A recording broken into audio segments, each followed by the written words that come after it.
In today's video, we will see how to reboot, restart or soft reset the Meta Quest 3s. Quick fix guide.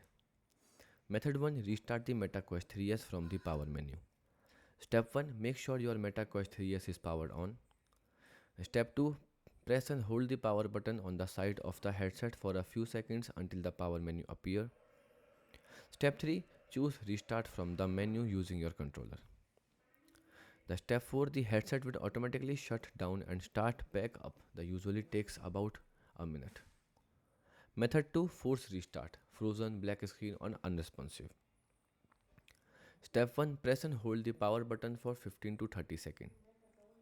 Step 2, do not let go even if the headset light blink or in the temporary turn off.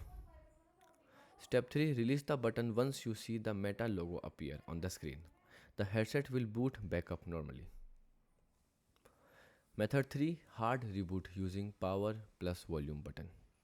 So if a normal force restart does not work, step 1, you can press and hold the power button and volume button. Then hold the power button and either volume up or volume down together for approximate 20 to 30 seconds. Step 2, the headset should reboot and return to the startup screen. Goodbye.